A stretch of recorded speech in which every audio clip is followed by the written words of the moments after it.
오늘 저는 본 말씀에 의지해서 어찌하여 나무가 말랐나이까 그런 제목으로 말씀을 선포하겠습니다.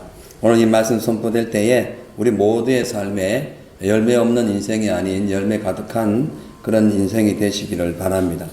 마태복음 21장 이 전체의 내용은 예수님께서 종교 지도자들과 열매가 없는 무화과 나무를 저주하시는 내용입니다. 하나는 사람에게, 하나는 나무에게 저주하시는 내용인데요.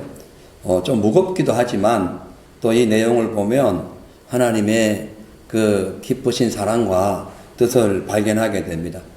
예수님께서 어린 나귀를 타시고 이제 6월절 어린 나귀를 타시고 예루살렘의 성전에 이제 올라가십니다. 이제 예루살렘 성전에 올라가실 때에 사람들은 이제 예수님 시대가 도래했고 이제 로마를 쳐부수고 이제 우리나라가 이제 완전히 해방된다라고 생각을 했어요. 근데 예수님께서 올라가시면서 오른쪽에 있는 로마 군대 쪽으로 가지 않고 왼쪽에 있는 성전으로 들어가십니다. 로마 군대로 가면 이제 로마 군대가 박살이 나고 될 줄 알았는데 이제 성전으로 들어가신 거예요.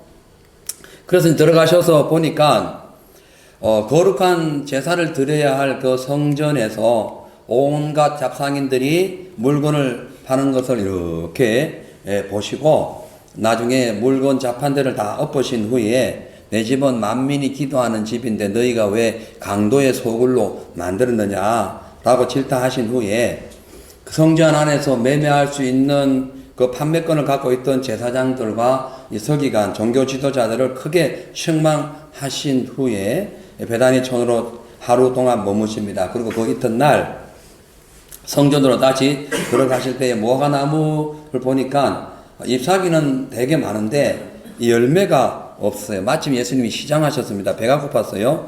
그래서 그 열매 없는 나무를 보면서 너 이제부터 영원토록 열매 맺지 못할 거야 라고 이제 저주를 하게 됩니다. 그러니까 그 나무가 즉시 마르게 되지요. 그래서 이 장면을 보았던 그 제자들이 너무 놀란 거예요. 어떻게 이럴 수가 있나. 그래하여 어찌하여 무화과 나무가 곧 말랐습니까? 라고 이제 질문을 했고 예수님께서는 만일 너희에게 믿음이 있고 조금 더 의심하지 아니하면 이 무화과 나무에게만 될 일뿐만 아니라 이 산은 들려서 저 바다로 던져라 해도 그것이 될 것이고 무엇이든지 너희가 믿고 구한 것은 다 받으리라 라고 말씀을 하십니다. 얼핏 보면 동문서답 같은데 나중에 이 내용이 왜 이렇게 되는가를 설명을 해드리겠습니다. 자, 그래서 오늘은 주님께서 왜 단지 열매가 없다는 이유로 또 예수님께서 배가 고플 때 마침 그 열매가 없다는 그 이유 하나로 왜 무화과 나무를 저주해야 했으며 또 저주를 받아 말라버린 무화과 나무 그리고 또 이 산을 옮기는 믿음은 어떤 관계가 있는지 우리 한번 알아보도록 하겠습니다. 자, 우리 18절에서 19절 다 같이 한번 읽어보겠습니다. 시작. 이른 아침에 성으로 돌아오실 때에 시장하신지라 길가에 한 무화과 나무를 보시고 그리로 가사 잎사귀밖에 아무것도 얻지 못하시고 너희에게 이르시되 이제부터 영원토록 내게 열매가 맺지 못하리라 하시니 무화과 나무가 곧 마른지라.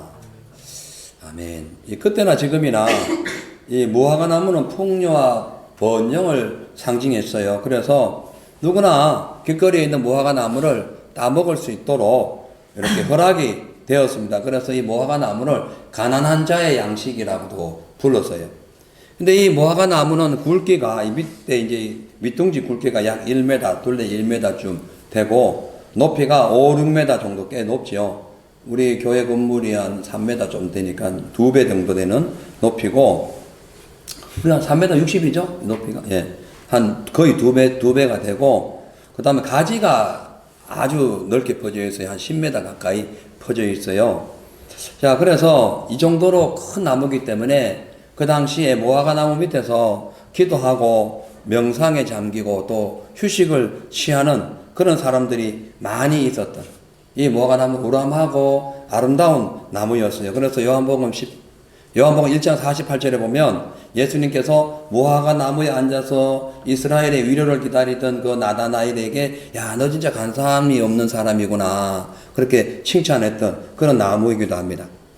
자, 근데 오늘 본문의 핵심은 예수님께서 시장하실 때 마침 길거리에 있던 그 무화과 나무를 보니까 잎은 되게 무성한데 이 나무에 열매가 없어요. 그래서 그 나무를 저주하십니다. 이것에 대해서 많은 논란이 있어요. 왜냐하면 이 오늘 마태복음과 동행 구절이 마가복음 11장에 보면 이 무화과 나무가 열매를 맺을 때가 아니었다라고 또 기록하고 있기 때문에 문제가 되는 거예요. 자, 그래서 마가복음 11장 12절 14절 제가 읽어드릴게요. 이튿날 같은 동행 구절인데 약간 다른 시각에서 기록한 겁니다. 이튿날 저희가 베다니에서 나왔을 때에 예수께서 시장하신지라, 똑같은 내용이죠. 멀리서 잎사귀 있는 한 나무 가지를 보시고 혹 나무에 무엇이 있을까요? 가셨더니, 무엇이 열매죠. 열매가 있을까요? 딱 가까이 가셨더니 거기 보신즉 잎사귀 외에 아무것도 없더라. 이는 무화과의 때가 아님이라 이렇게 얘기하죠. 그래서 14절에 보면은 예수께서 나무에게 일러 가라사대 이제부터 영원토록 사람이 내게서 열매를 먹지 못하리라 하시니 그대로 됐다라고 말씀을 합니다. 여러분, 누구나 그렇듯이 과일나무가 토실토실하게 잘 자라가지고 열매가 주렁주렁 이렇게 열리기를 바라죠. 근데 문제는 열릴 때가 되었는데 아직 안 열리면 그 가수농가 주인은 속이 많이 상하게 되죠. 아니, 왜 열릴 때가 됐는데 왜 안 열려? 그런데 아직 열매 맺을 때가 안 되었는데, 아직 열매를 맺을 때가 안 되었음에도 열매가 안 맺어졌다고 가수나무 농가 주인이 막 그냥 마음이 상해있거나 아니면 막 화가 난다고 나무를 이렇게 파내가지고 버린다면은 이거는 있을 수가 없는 일이죠. 마찬가지로 지금 오늘 마가복음 11장에 있는 내용을 대비해 보면 그 무화과 나무가 아직 때가 안 돼, 열매를 맺을 때가 안 됐어요. 때가 안 됐는데 예수님께서 지금 배가 고프다는 이유로 열매 없는 나무, 무화과 나무를 저주하신 것은 일반적인 상식으로는 이해가 안 되죠. 그래서 우리가 잘 아는 슈바이처 박사 있죠. 이분이 아주 인본주의자인데 예수를 믿었지만 아주 극한 인본주의자예요. 이분이 뭐라고 이 본문을 해석했냐면, 예수님께서 그 당시 십자가 죽음을 앞두시고 배가 고파서 신경이 매우 예민했기 때문에 이성을 잃었다. 그래서 그냥 열매가 없으니까 저주했다 이렇게 주장하기도 하고, 또 일부 학자들은 이건 난해 구절 중에 하나라고도 주장을 합니다.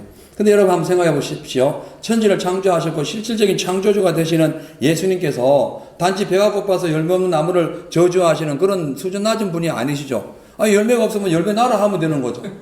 그죠? 그 열매 없어도 돼요. 다른 열매 드시면 돼요. 근데 왜 굳이 한번 생각해 보세요. 왜 굳이 이렇게 누가 볼 때 수준 낮은 상황 같은 그런 이게 명령을 하시냐는 거죠. 근데요, 여기서 우리가 이제 내용을 살펴보면 우리 예수님께서 이 나무를 저주할 수밖에 없는 그 심오한 진리가 담겨져 있다는 거예요. 자, 그렇다면은 왜 예수님께서 아직 열매가 때가 안 되어 있음에도 불구하고 그 열매 맺지 못한 무화과 나무를 저주하셨는가? 먼저 무화과 나무의 그 본질적인 습성을 잘 알아야 돼요. 이 중동 나무에 주로 자라는 이 무화과 나무는요, 4월부터 10월까지 총 3번 이상의 열매를 맺습니다. 한 번, 두 번, 그러니까 보통 나무 하나 열잖아요. 한 번 열잖아요. 근데 3번을 열매를 맺게 돼요. 그래서 먼저 첫째 열매는 6월절이 시작되는 4월이 되면은 열매를 맺어요. 그런데 잎이 풍성하게 자라면서 이제 열매를 맺는데 이 열매 이름을 파게라고 해요. 파게라는 열매를, 그냥 무화과 나무에 열매 이름 몇 개가 있는데 그 4월달에 열리는 이름을 파게라고 하는 거예요. 파게. 근데 이 문제는 이 파게라는 열매는, 문제는 아니고, 어쨌든 이 파게라는 이 열매는 매우 작아요. 그리고 맛은 별로 안 좋아요. 그러나 충분히 먹을 수 있는 과일이에요. 그래서 그 당시에 주로 가난한 자들이나 혹은 성지순례 하러 오는 분들이나 이스라엘 절기를 맞아가지고 예배를 드리러 예루살렘에, 전 세계에서 예루살렘으로 오는 사람들, 순례객들은 그 파게라는 열매를 따먹을 수 있도록, 누구나 먹을 수 있도록 허락을 했어요. 그래가지고 순례객, 그러니까 4월, 6월절이잖아요. 6월절 되면은 많은 순례객들이 와요. 와가지고 파게 열매를 먹음으로써 배고픈 허기를 달래고 했던 거예요. 그런데 그때에 4월이 되었음에도 어디 유독이 그 나무만큼은 잎은 무성한데 열매가 없어버린, 안 열린 거죠. 그래서 예수님이 이제 진노하신 겁니다. 왜 그러셨는가? 왜 이렇게 진노하셨는가? 물론 그 때가 돼서 못 먹게 사람들이 못 먹는 그런 열매가 되어서도 이렇게 분노하시고 저주를 하셨지만, 문제는 4월에 열리는 파괴 열매, 무화과 파괴라는 그 무화과 열매가 4월에 만약에 안 열리면은 두 번째 열리는 열매, 8월 달에 열리는 열매가 테에나예요. 테에나라는 열매도 안 열리고 10월, 11월 달에 나오는 열매도 안 열리고, 그러니까 4월 달에 안 열려버리면은 다 안 열려버리는 거예요. 이해가 가시죠? 그러니까 첫째 열매가 안 열리면 두 번째, 세 번째 열매도 안 열리는데, 문제는 두 번째 열매, 한 8월 달에 열리는 이 두 번째 열매, 이 테에나는 너무너무 달아가지고 아주 상품적인 가치도 있고 많은 사람들이 좋아하는 열매라는 거예요. 그 맨 처음에는 이렇게 술이 나고 작은 이 열매 파괴가 나는데, 이 파괴가 딱 나고 나는데 이게 사람들 다 따먹고 나면은 다시 8월 달에 새로운 테에나라는 열매가 난다. 이 열매는 진짜 오리지널 열매라는 거예요. 예. 근데 지금 4월이 되었음에도 열매가 없으니까 잎은 되게 무성한데 먹을 거 있나 싶어. 예수님도 여전히 그냥 뭐 먹을 거 있나 가신 거죠. 순례객들이 그 나무를 보고 이렇게 따먹을 게 있어서 이렇게 나무를 살펴봤듯이 예수님도 뭐 여전한 그런 어떤 일상적인 삶으로서 이렇게 본 거예요. 봤는데 열매가 없는 거야. 그래서 예수님께서 신랄하게 그 나무를 저주하신 거예요. 그래서 이 말씀의 영적인 의미는 6월절의 첫 열매 되시는 예수님의 십자가의 은혜로 구원받은 우리 성도들이 주님의 영광을 위한 그런 삶의 열매가 없으면 그 나머지 삶의 열매도 없다는 거예요. 그 나머지 인생도 별 하나님께 영광 돌리지 못한다는 거예요. 그래서 여러분, 6월절에 어린 양으로 오신 분이 예수님이죠. 오늘 이때 가지고 6월절이죠. 그때 나는 그 열매가 파괴죠. 이거를 먹어야 되죠. 이걸 만약에 열매가 안 열리면은 다음에도 없죠. 마찬가지라는 거예요. 자, 이 말씀을 다시 유대인대로 딱 이제 넘어가면은, 그 당시에 이 사건은 단순히 무화과 나무만 저주한 것이 아니라 하나님의 말씀을 받아서 첫 열매의 백성이 된 이스라엘 백성들이, 그 유대인들이 하나님의 말씀의 열매가 없기 때문에 성전에서 제사하기는커녕 성전에서 장사하고 매매하고 물건을 팔고 가난한 사람들 착취하고 그런 것을 했다는 거예요. 열매가 없는 거예요. 그러면은 두 번째 열매도 없다. 그래서 성전에 있던 제사장들과 그 종교 지도자들을 신랄하게 비판하면서 그들을 책망하셨듯이 길거리에도 가보니까 여전히 무화과나무도 열매가 없는 거예요. 이걸 같이 묶어서 한꺼번에 저주함으로써 이 무화과 나무의 저주는 단순히 무화과 나무의 저주가 아니라 그 당시에 말로는 신앙생활 하지만은 종교적인 색채는 있지만은 삶의 열매가 없고 하나님의 영광을 가려버린 그런 종교 지도자들과 그 당시에 그런 표면적인 신앙생활만 하던 유대인들을 향한 하나님의 책망으로 들어야 된다는 거예요. 이것을 그래서 지금 저주하는 거예요. 왜 그러면 무화과 나무하고 성전 사람들하고 무슨 상관이 있느냐? 성경은 무화과 나무는 이스라엘 백성들을 상징하기 때문에 그래요. 그래서 무화과 나무가 열매가 있으면 이스라엘 나라가 풍성한 거예요. 성경에 나와 있어요. 근데 이 무화과 나무에 열매가 없으면 이스라엘 백성들이 영적으로 아주 빈약한 상태로 바짝 마른 상태로 이 이방 나라에게 늘 팔려가는 상황일 때에 무화과 나무를 비유를 많이 들었다는 거예요. 그래서 그 예로 몇 가지 말씀이 있는데 몇 가지 봅니다. 호세아 9장 10절에 보면 옛적에 내가 이스라엘 만나기를 강야에서 포도를 만난 같이 하였으며 너희 열조 보기를 무화과 나무에서 처음 맺힌 첫 열매를 봄같이 하였거늘. 그 열조 이스라엘 나라 그러니까 야곱이 이스라엘 됐죠. 이스라엘 모든 후손들을 하나님께서 보실 때에 무화과 나무의 첫 열매처럼 봤다는 거예요. 그 첫 열매 이름이 뭐라고요? 파괴처럼 봤다는 거예요. 근데 그렇지 않았다는 거죠. 그런데 그 다음 내용 보면은 첫 열매는 봄같이 하였거늘 저희가 바알 부월에 가서 부끄러운 우상에게 몸을 들임으로 저희의 사랑하는 우상같이 가증했다. 이스라엘 백성들이 이 당시에 호세아가 성경을 기록했을 때 약 한 700년, 예수님 700년 전이에요. 이 호세아 선지자는 이사야 선지자와 동시대에 활동했던 선지자로서 이사야는 남유다에게 복음을 선포했고 호세아는 북이스라엘에 선포했어요. 똑같은 연도에 똑같은 사람. 네, 아니, 사람은 다르지만 똑같이 복음을 전 거예요. 말씀 선포한 거죠. 근데 그 당시에 북이스라엘은 이렇게 마치 하나님께 포도나무를 따듯이 그리고 너희 열조를 무화과 나무의 천열매처럼 아끼고 사랑했는데 그 천열매가 파괴가 없어서 왜 없느냐? 그들이 바알부올에 가서 제사하듯이 우상을 숭배했다는 거예요. 바알부올이 뭐냐면요, 바알은 그 다단과 또 풍요의 신 이름입니다. 그 우상 이름이에요. 부올은 동네 이름이에요. 바알부올은 바알을 가장 심하게 섬겼던 동네 이름이 바알부올이에요. 부올 동네 이름. 거기에서 이 바알 신전에서 제사를 하게 되면은 그 신전에 있던 그 여제자 사제들이 이 음란한 행동을 합니다.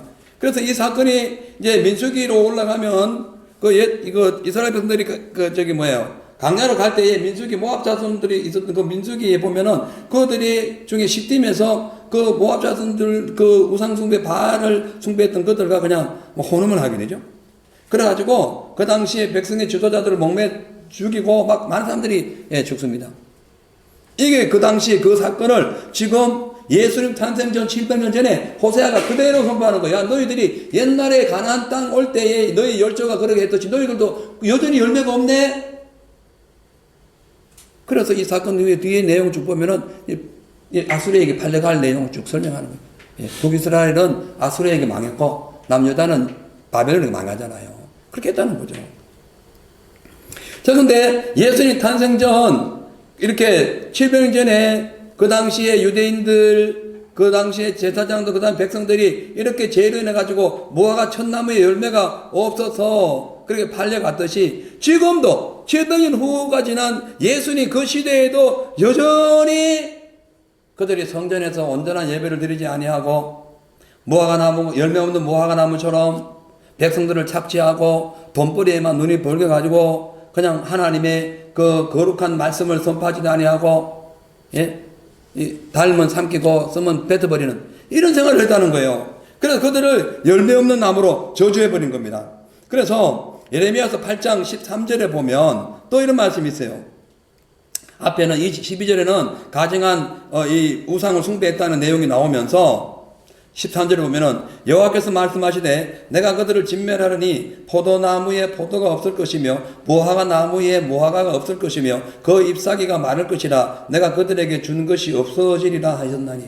신기하지 않습니까? 예? 예레미야는 예수님 탄생 전 약 500년 600년 전 사람이에요. 예? 예수님 탄생 전 죄송합니다. 한 500년에 400년 전 사람이에요. 자, 근데 한 500년 전 사람이에요. 근데 그 당시에 예레미야가 복음을 전할 때도 여전했다는 거. 포도가 없고 뭐가 나무가 뭐가 없어가지고 하나님 하신 말씀이 그 잎사귀가 막 마르게 합니다. 오늘 지금 500년이 지난 후에 예수님 시대에 와 딱 보니까 포도나무에 열매가 없고, 그 예수님께서 요한복음 15장을 통해서 열매가 좀 있어라 했잖아요. 같은 맥락에서 설명하는 거예요. 여기 오늘 보니까 무화과 나무에 열매가 없을 뿐만 아니라 그 잎사귀가 바짝 마른 광경을 볼 것이라 했는데 이 사건이 500년 후에 흘러서 예수님 시대에 그대로 적용됐다는 거예요.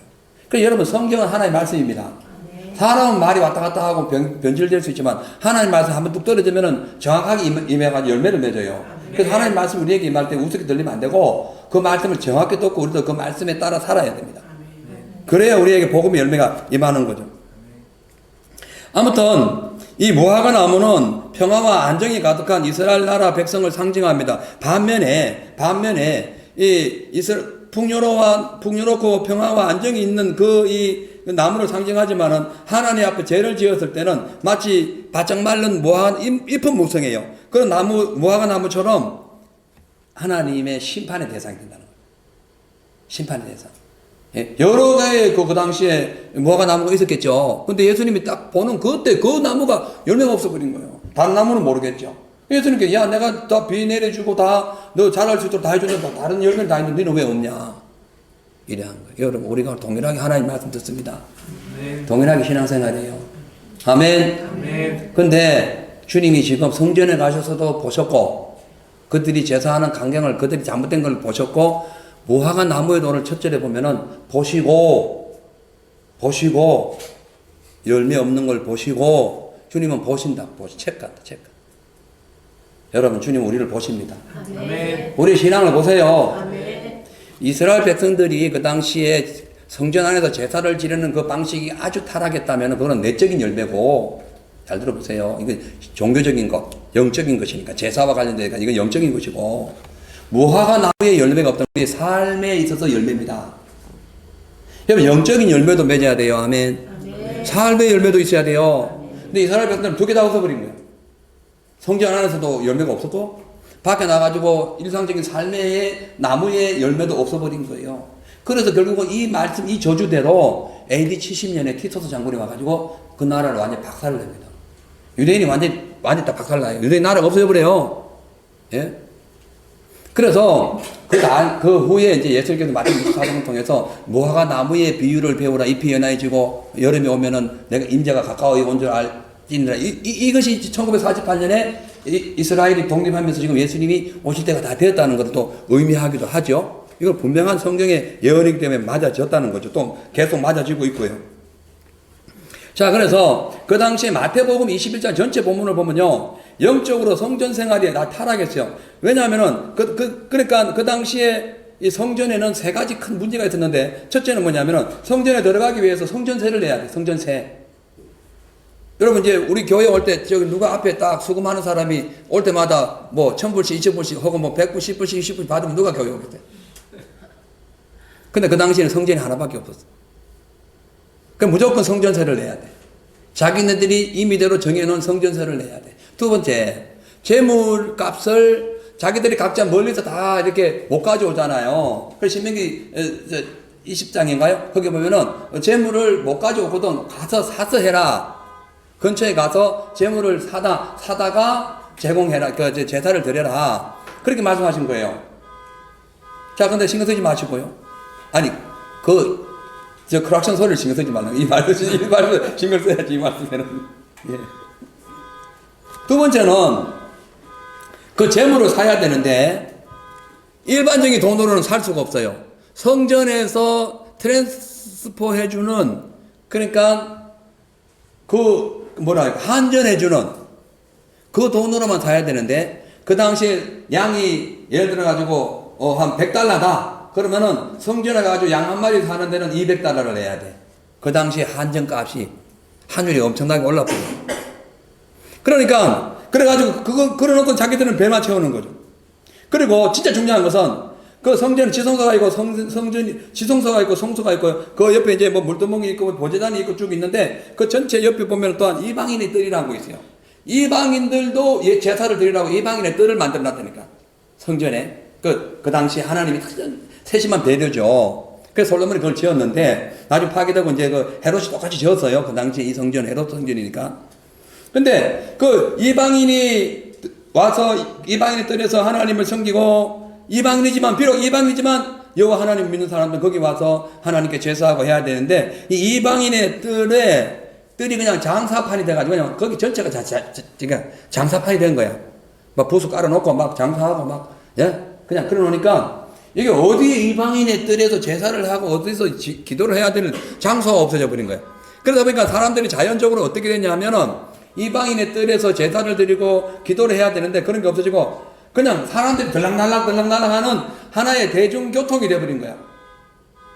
여러분, 지금 크락션 소리만 나도 신경이 쓰이는데 제가 예배 드리는데 뒷문에도 앞문 왔다 갔다 사람들이 왔다 갔다 하고 막 보따리 메고 막 그냥 살림살이 들고 막 왔다 갔다 하면은 이게 예배가 되겠습니까?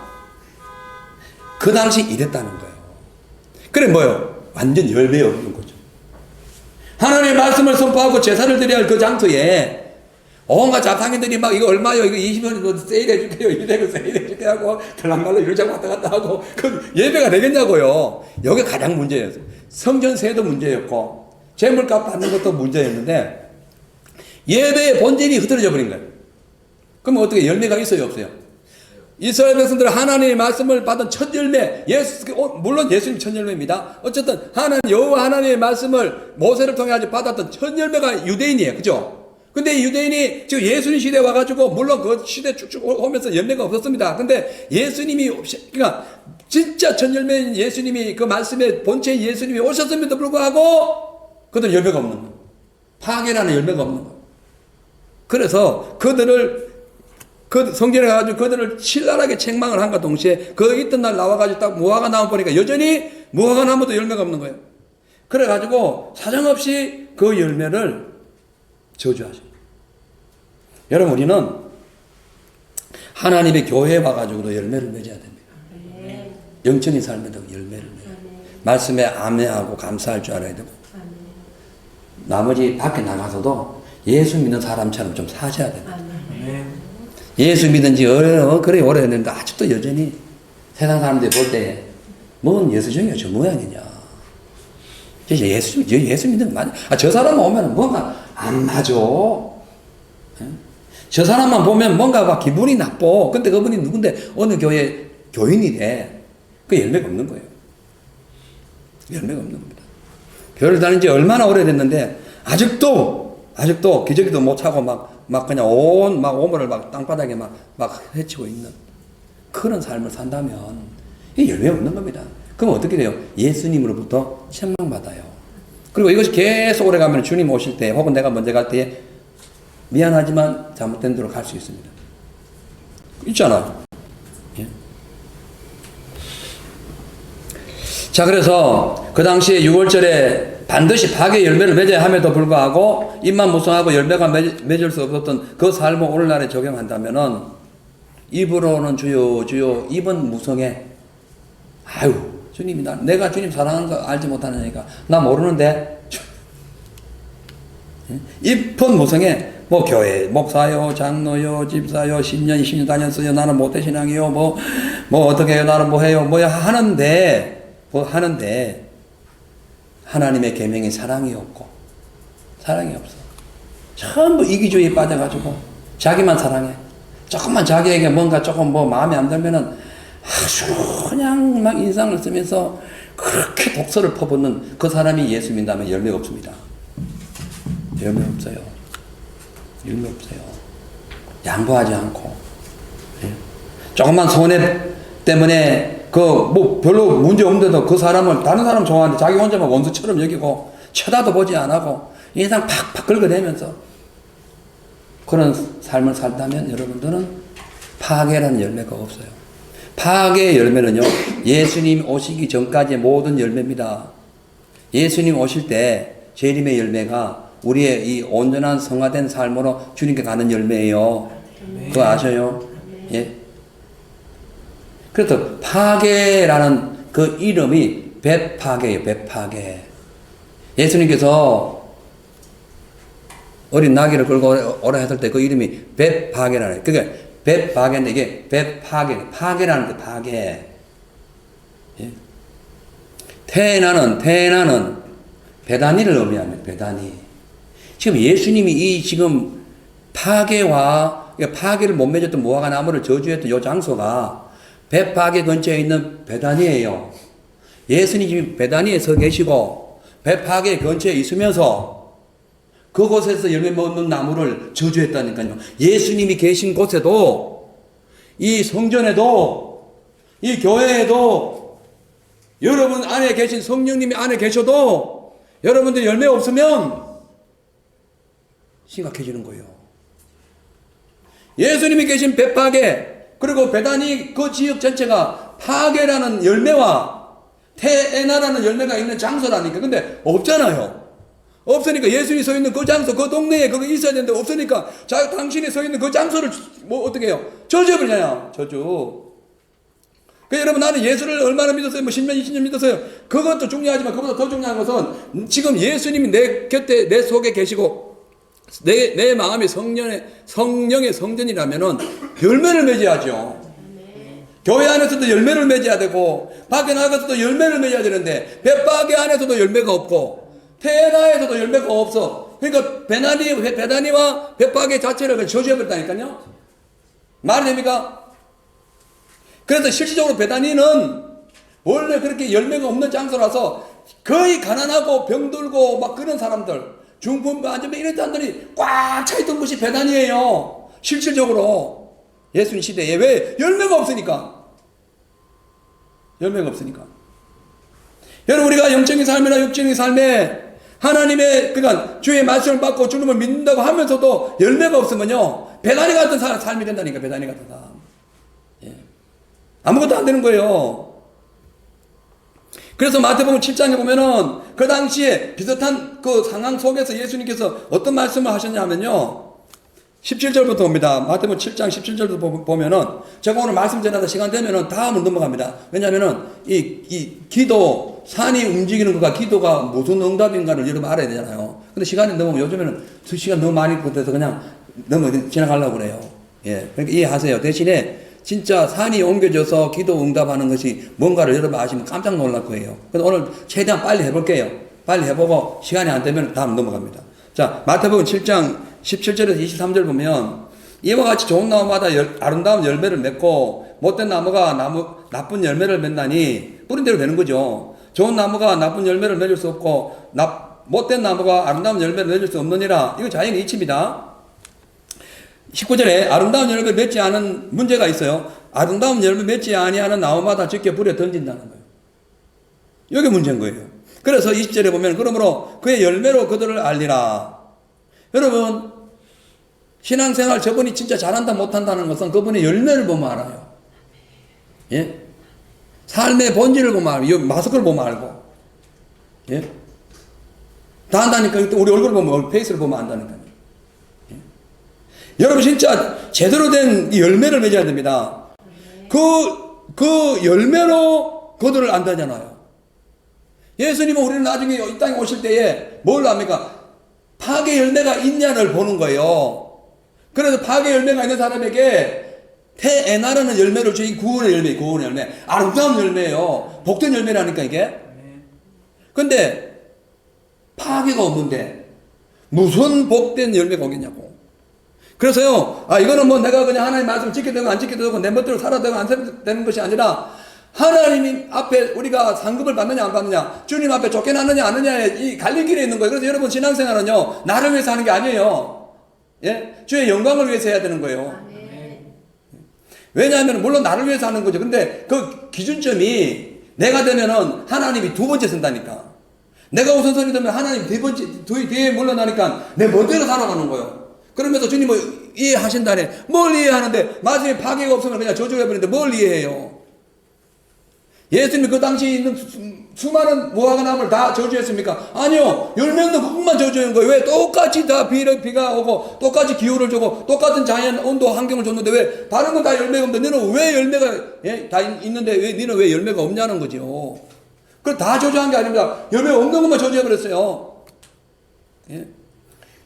마태복음 22장 첫 절에도 보면요, 서기관 제사장 이 종교 지도자를 저주했고요, 어린 나이에서 나오는 그 찬송을 받는다 했어요. 아멘. 네. 그러니까 본질적으로 어린아이처럼 100% 하나님의 말씀을 믿고 아멘 하면서 순종하는 사람들은 하나님이 그 찬송을 받는다는 거예요. 네. 그러나 맨날 소잡고 무슨 잡고 해가지고 제사를 드려도 그 마음속에, 심령속에 악한 더러운 거, 그냥 음란함과 어떤 욕심과 탐욕이 꽉 찬 채로 돈만 밝히면서 이 세상에 그냥 뭔가를 내세우려고 하는 그런 종교 지도자들, 권력자들은 안 받는다는 거지. 저주해버리는 거예요. 저주. 여러분, 지금 마지막 된 거 아세요? 신앙생활 똑바로 해야 됩니다.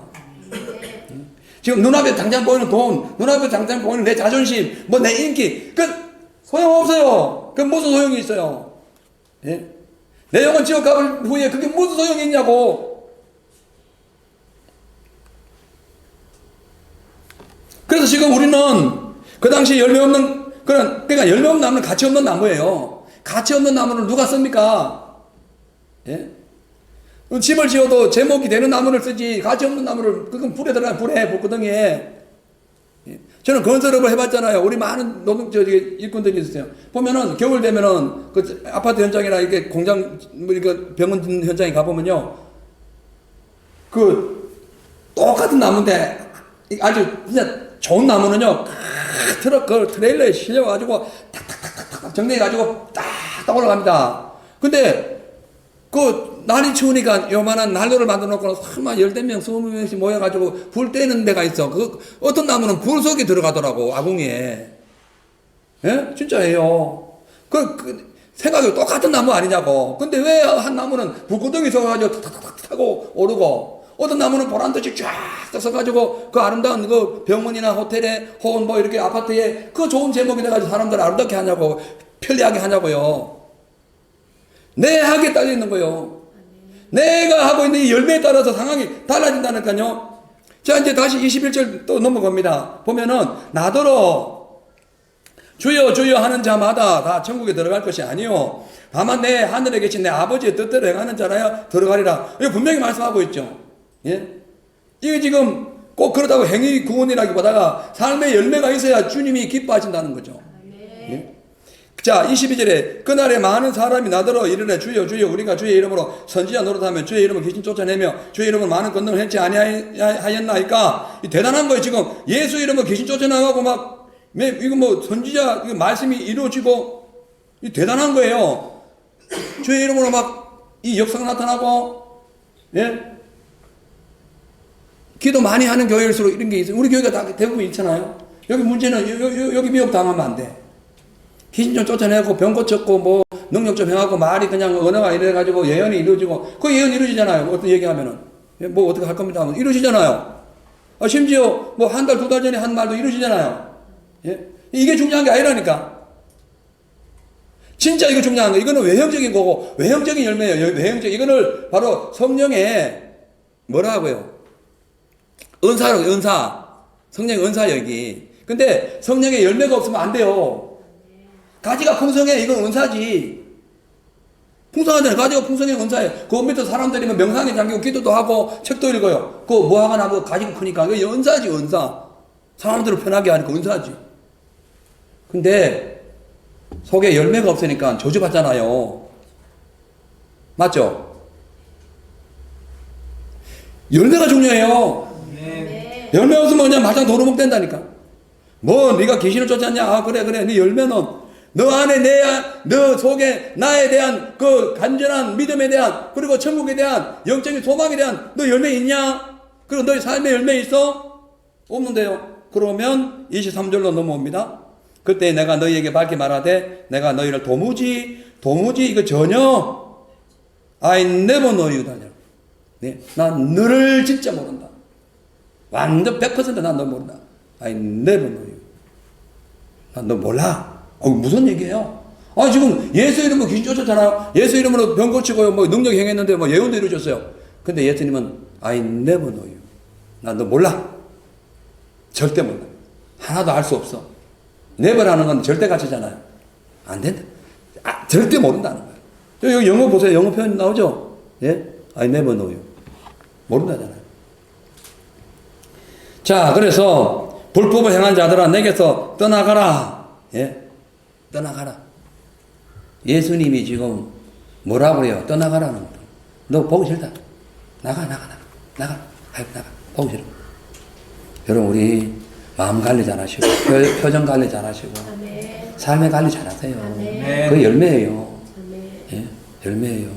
육신의 정욕이 오면 그거 좀 누를 줄 알고, 그 열매의 절제가 있죠, 절제. 마지막 열매가 뭐예요? 절제잖아, 절제. 절제하지 못하고 무슨 예수를 믿어요? 예수님 십자가에서 절제 못해서, 아이고, 막 죽을 적이 막 못이 박혀가지고 막 몸에 찢어지게 내려오는데 도저히 나 절제 못하겠어. 나 이거 못 참겠어. 다 때려치우려고 못 뽑아가지고 나와버렸으면요. 충분히 주님 그렇게 하실 수 있죠? 뭘 못해요? 우리 구원 없습니다.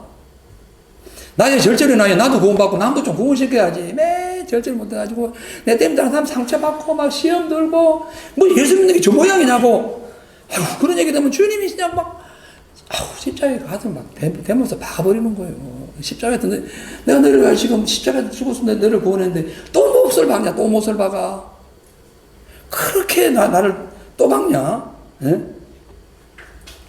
그 당시에 예수님께서 아무 염려 없이 그냥 예? 성전에 오락가락 왔다 갔다 계속 하면서 물건이나 팔고 육신의 정욕을 추구하고 자기 욕심만 채우는 이 사람들이나 무화과 나무 열매 잎은 무성한데 예? 종교 지도자들이 잎이 무성해. 나는 신앙생 오래 했고, 우리는 뭐 선민이고, 아브라함이 후손이고, 쓸데없는 그냥, 입법 무성해. 근데, 아무도 없어. 예수님을, 하나님을 존경하는 것도 없고, 주의 말씀을 바로 서지도 못하고, 뭔가 그 제사 지내는 것을 이 사람들은 그냥, 예, 상업으로 변질시켰어. 예수님을 돈벌이로 이용하는 거. 예? 여러분, 예수님을 돈벌이로 이용하면 안 되죠. 예? 우리는 구원하신 분인데. 예? 그래서, 아무 열매가 없어서, 쓸데가 없는, 바짝 마른 그 나무를 확 저주해버린 거예요. 그래서 보면은, 이제부터 열매를 맺지 못하리라, 그날 이후로, 예? 이스라엘 백성들 실질적으로 그날 이후로 이제 조금씩 퇴락해 가다가 나중에 그 무성했던 나무가 저주됨으로써 그 나라가 어디에요? 로마에게 심판을 당하게 됩니다. 여기 보면요, 곧 마른지라 말씀 있죠? 몇 절이냐면요. 좀 봐요. 저도 좀 봐요. 자.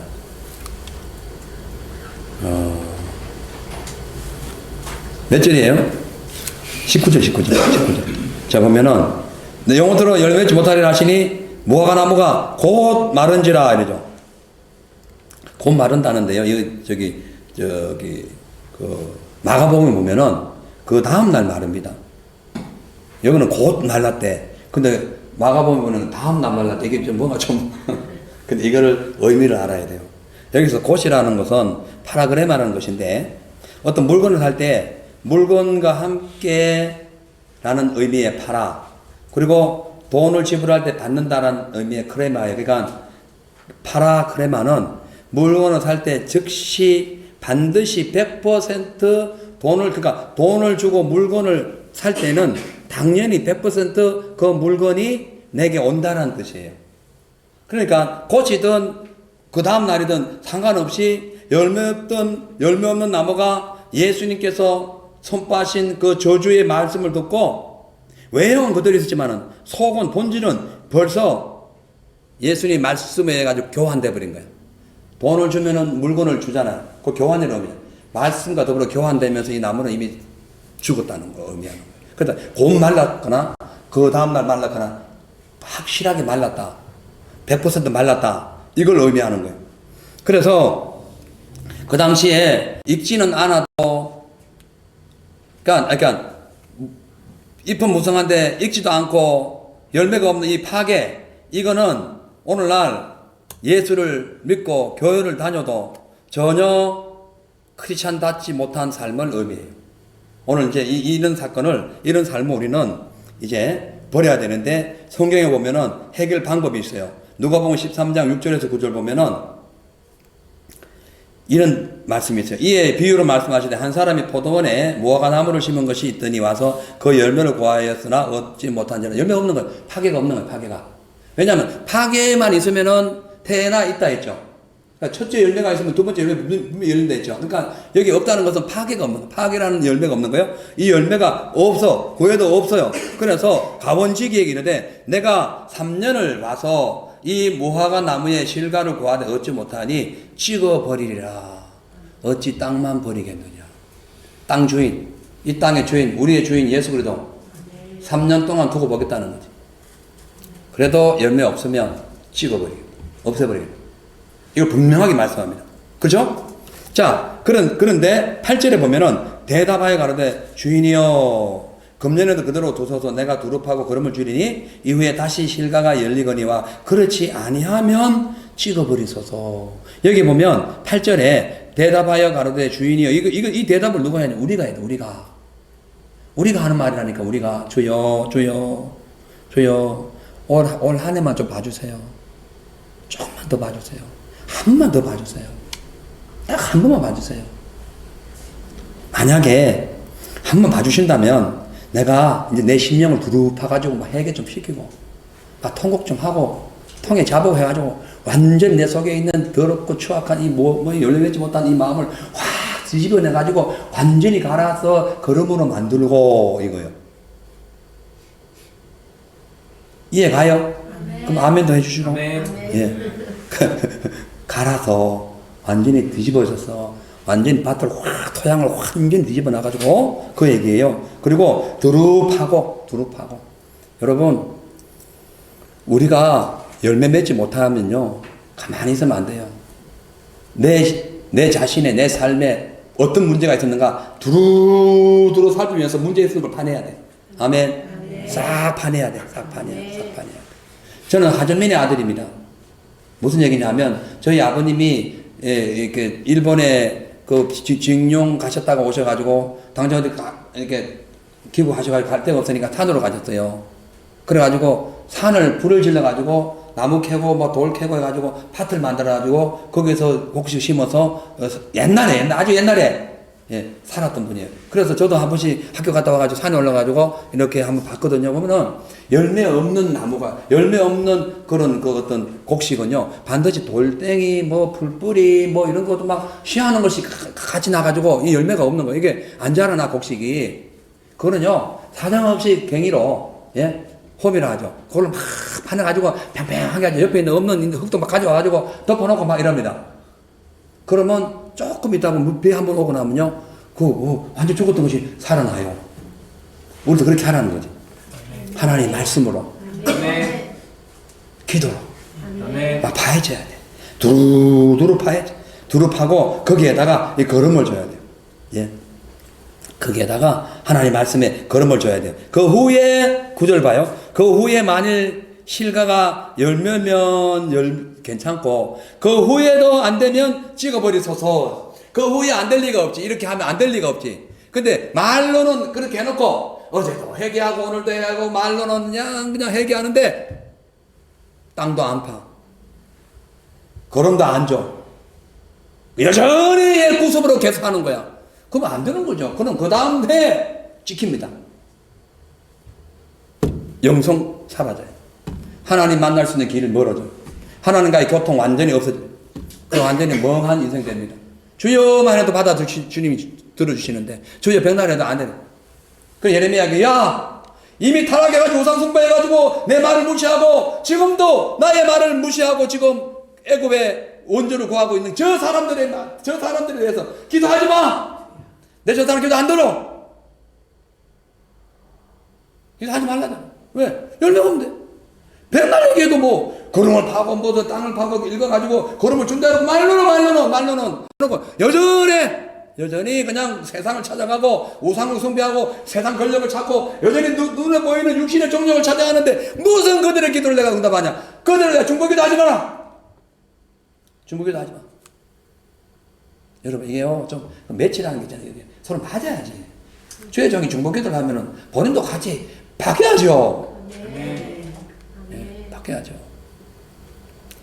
참 이제 우리는 더 이상 초동성 있는 그런 삶을 살면 안 됩니다. 이제 오늘 여기까지 말씀을 이제 마칠까 해요. 자 그렇다면 우리가 주님을 사랑한다고 외치면서도 기도와 헌신을 부인하거나 예수 십자가의 그 희생을 감사하면서도 자신이 그걸 감당하기 싫어한다면은 이것은 거짓되고 가시적인 삶입니다. 그럼 어떻게 할 것인가? 우리는 제대로 된 열매를 맺어야 돼. 이게 성령의 열매예요. 갈라디아서 5장 20절 26절에 오직 성령의 열매는 사랑과 희락과 화평과 오래 참음과 자비와 양선과 충성과 온유와 절제니 이 같은 것을 금지할 법이 없다. 자, 오직 성령의 이게 뭐예요? 열매가 뭐예요? 사랑과 희락과 화평과 오래 참음과 자비와 양선과 충성과 그 다음에 온유와 절제. 요거 5개. 요거 5개 있어야 됩니다. 쏘리. 9개. 예. 이거 9개가 있어야 돼요. 예. 지금 이 당시에 제사장들에게 이제 적용합니다. 그들 사랑 없었습니다. 백성을 사랑하는 게 없었어. 자기 돈만 벌렸어. 저 멀리서 그냥 제사 지내러 온 사람들, 그들의 그 삶을, 그들의 그 어려운 것을 돌아보지 않았어요. 사랑하지 않았어요. 예? 그러다 보니까 하나님의 희락도 없고, 그러다 보니까 백성들하고 제사장들하고는 괴리가 생겨가지고, 길이 멀어져가지고는 제사장들에게는 화평이 없었습니다. 늘 불안했습니다. 언제 맞아 죽을지 몰라가지고 늘 불안했습니다. 그리고 그들은 오래 참음도 없었고, 자비하지도 않았어요. 선을 추구하지도 않았어요. 하나님께도 충성하지 않았어요. 절제도 하지 않았지. 그것과 이 무화과 나무에 열매 없는 거가 똑같은 거예요. 여러분, 우리가 신앙생활 한 지 오래되어서도 아직도 하나님의 말씀을 위반하거나 주의 영광을 욕되게 하거나 빛과 소금의 역할을 감당하지 못하고 있다면 이 무화과 나무, 열매 없는 무화과 나무예요. 잎은 많아. 잎은 되게 많아. 근데 열매가 없어요. 무화과 나무가 왜 있습니까? 열매 때문에 있는 거지. 열매 때문에. 무화과, 여러분, 여기는 무화과 나무를 팔더라고. 저희 과일을. 한국에는 없잖아요. 있어요. 요즘에는 다 있죠. 옛날에는 없었는데 우리가 돈이 없어서 못 사 먹어서 그런가? 있어요. 있어요? 옛날에도 있었어요? 나 한 번도 못 먹어. 여기 와서 처음 먹어. 진짜요. 여기 와서 처음 먹어. 이게 뭐예요? 이러니까 이제 무화과 나무. 예. 피그트리라는 게 무화과 나무. 그것도 이게 무화과인데 이렇게 생겨서 너무 맛있는 거예요. 너무 맛있는 거예요. 예. 요거는 이제 테나 열매입니다. 테나 열매. 예? 파괴의 열매를 거쳐서 두 번째 완전하게 성숙하게 숙성돼가 자라난 테나 열매예요. 그걸 우리가 다 먹고 있는 거예요. 여러분, 파괴는 못 사 먹어요. 사 먹지도 않아. 그거는 맛이 없어. 떨떠름해. 그러나 여행객이나 가난한 자들은 그걸 먹고 살았대요. 근데 그 열매가 없어. 이 나무에 그 열매가 없어. 뭐가 되겠어요? 당연히 하나님께 책망을 받죠. 자, 그래서 우리가 말씀 정리하면서 혹시 우리의 삶에 믿음이 충만하다고 자랑하면서도 예수님의 십자가 희생을 감당하기 싫어하는 그런 거짓되고 가시적인 삶을 지금 우리가 살고 있지는 않은지 자신을 돌아봐야 됩니다. 말로만 주여 주여 외치면서 전혀 열매가 없어요. 주여 주여 내가 이거 저거 다 했어. 외형적인 건 다 했어. 근데 안에 열매가 없어. 예수님 사랑하고자 하는 열매가 없어요. 성령의 열매가 없는 거예요. 예? 그래서 여러분, 오늘 우리가 그동안 자기만 생각했던 그 이기적인 삶, 경건의 모양은 있으나 경건의 능력을 완전히 부인해가지고 그냥 이거 뭐 예수 믿는 건지 안 믿는 건지 모를 정도로 이상한 삶을 살았다면은 지금 그동안의 이 세속적인 삶을 철저히 회개하고 바꿔야 돼요. 바꾸시죠. 바꾸고 주님께로 다시 돌아와서 하나님이 예배하시고 준비하신 그 테에나의 아름다운 진짜 맛있는 진짜 복된 그 열매를 먹음으로써 예수 그리스도와 늘 동행하시고 또 우리가 먼저 가던 주님이 이 땅에 오시던 아무런 끄리낌 없이 예수님과 함께 동행하며 주님의 나라에 올라가는 저와 여러분 되시기를 주의 이름으로 축복합니다. 기도하겠습니다. 하나님, 지금 우리의 영적인 상태가 어떤지 점검하기 원합니다. 우리 믿음의 나무의 열매가 어떤지 알아보기를 원합니다. 주님께 제대로 붙어 있지 않고 육신의 욕망과 교만으로 살았다면 이것은 열매가 없고 찢겨버릴 상황에 놓였다는 걸 알고 오늘부터 지금 그동안 내 영혼에 열매가 없는 것도 모르고 마치 무성한 나무이처럼 자랑하며 살았다면 용서하시고 오늘부터 유월절 어린 양의 그 예수님의 그 첫 열매, 그 무화과 파괴 열매를 우리가 먹음으로 주님과 함께 동행하며 승리하는 삶이 되게 하여 주시옵소서. 예수님 이름으로 기도합니다. 아멘. 다 같이 우리